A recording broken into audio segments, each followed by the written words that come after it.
Friends, મેં આજે ઘરે ચીઝ બટર વડાપાઉં બાઇટ્સ બનાવ્યા છે.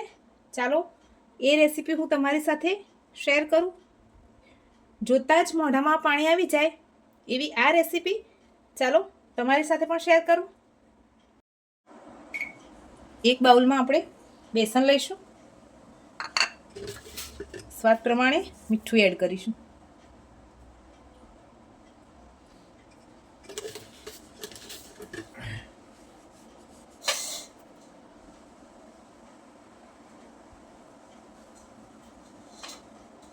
થોડુંક પાણી ઉમેરી એક થીક બેટર તૈયાર કરવાનું છે. વિસ્કરની મદદથી લમ્સ ફ્રી બેટર તૈયાર કરીશું. આ રીતે ડાયરેક્શનમાં ફેંટી અને એક સરસ થીક બેટર બનાવવાનું છે. બેટર આપણું તૈયાર થઈ ગયું છે. હવે એની સાઈડ કરી દઈશું. કઢાઈ રાખી છે, એમાં આપણે હવે તેલ ઉમેરીશું.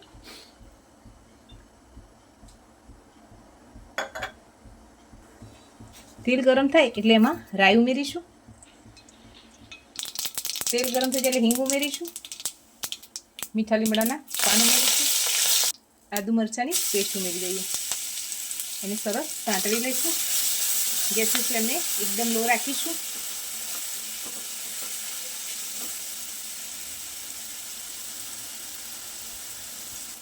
આદુ મરચાં સંતળાઈ જાય પછી અડધી ચમચી જેટલી હળદર ઉમેરીશું. અડધી નાની ચમચી જેટલું લાલ મરચું પાવડર, ધાણા જીરું પાવડર ઉમેરીશું. સ્વાદ પ્રમાણે મીઠું ઉમેરીશું.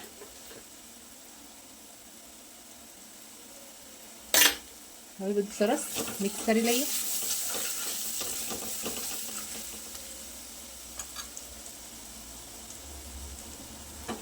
હવે હાથેથી ક્રશ કરી બાફેલા બટેટા ઉમેરી દઈશું. અહીંયા મેં 500 ગ્રામ જેટલા બટેટાને બાફીને રાખેલા છે. એકદમ ઠંડા થઈ ગયા છે. હવે એને આ રીતે ઉમેરી દઈશું.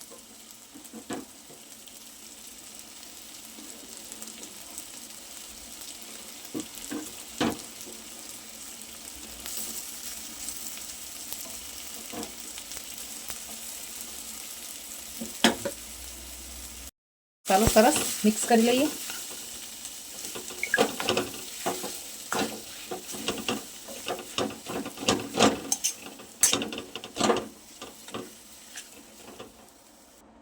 હવે ઉપરથી લીલા ધાણા ઉમેરી બધું મિક્સ કરી ગેસની ફ્લેમને ઓફ કરી દઈશું. હવે આ મસાલાને આપણે સાઈડમાં રાખી લઈએ એકદમ ઠંડો થઈ જાય ત્યાં સુધી. ગ્રીન ચટણી બનાવવા માટે આપણે એક મુઠ્ઠી ફ્રેશ ફુદીનાના પાન લઈશું. લીલા ધાણાને એની ડાળખી સાથે લઈ લઈશું. સ્વાદ પ્રમાણે મીઠું ઉમેરીશું. એક નાનો ટુકડો આદુનો લઈશું, જેને નાના પીસમાં કટ કરીને ઉમેરીશું. 2 નંગ લીલા મરચાં છે એ લઈશું. અડધા લીંબુના રસને ઉમેરીશું.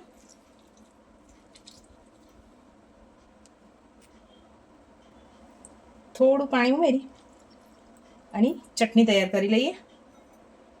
ગ્રીન ચટણી બનીને તૈયાર થઈ ગઈ છે. એક આ રીતે 2 બ્રેડની સ્લાઇસ લીધી છે.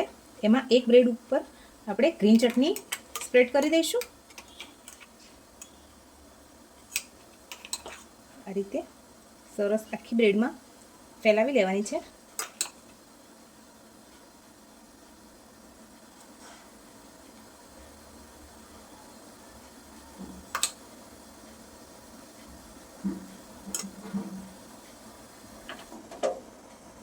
એક સ્લાઇસ ઉપર આપણે આ રીતે બટરને ફેલાવી લઈશું. એકદમ સરસ રીતે બટરને ફેલાવી લેવાનું છે.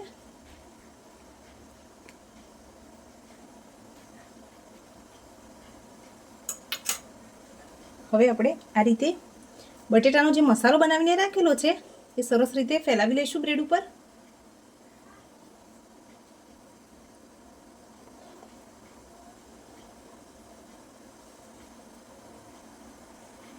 હવે આપણે ઉપરથી આવી રીતે એક ચીઝ સ્લાઇસને રાખી લઈશું અને બીજી બ્રેડની સ્લાઇસને ઉપર નાખી દઈશું.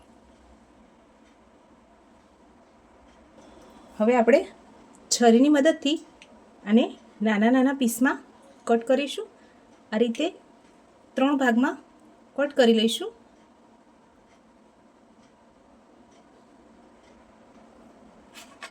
એક બાજુ કટ કર્યા પછી આ રીતે આપણે બીજી બાજુ પણ એકદમ શાંતિ એના પીસ કરી લઈશું. એકદમ સોફ્ટ બ્રેડ હોવાથી એના ટુકડા જલ્દી થઈ જાય છે. બેટર પણ સરસ સેટ થઈ ગયું છે. હવે આપણે આમાં ડીપ કરી આ રીતે અને તેલમાં ફ્રાય કરી લઈશું. પહેલેથી જ તેલને ગરમ થવા રાખી દીધેલું છે. બેટરમાં ડીપ કરી આ રીતે ઉમેરી દઈશું. બધા પીસીસને આપણે એ રીતે જ સેમ પ્રોસેસથી બેટરમાં ડીપ કરી અને તેલમાં રાખી દઈશું. ગેસની ફ્લેમને લો ટુ મીડિયમ રાખી સરસ બધી બાજુથી આપણે ફ્રાય કરી લઈશું.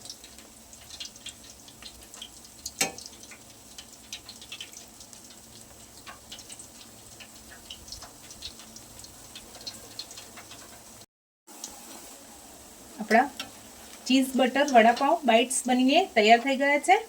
હવે એને સર્વિંગ બાઉલમાં નીકાળી લઈએ. સરસ બધી જ બાજુથી ફ્રાય થઈ ગયા છે ને એકદમ ચીઝી. ફ્રેન્ડ્સ, મારી આ ચીઝ બટર વડાપાઉં બાઇટ્સની રેસીપી તમને કેવી લાગી છે એ મને કમેન્ટ કરીને જરૂરથી જણાવજો. લાઇક, શેર અને સબસ્ક્રાઈબ કરવાનું ભૂલતા નહીં. Thank you.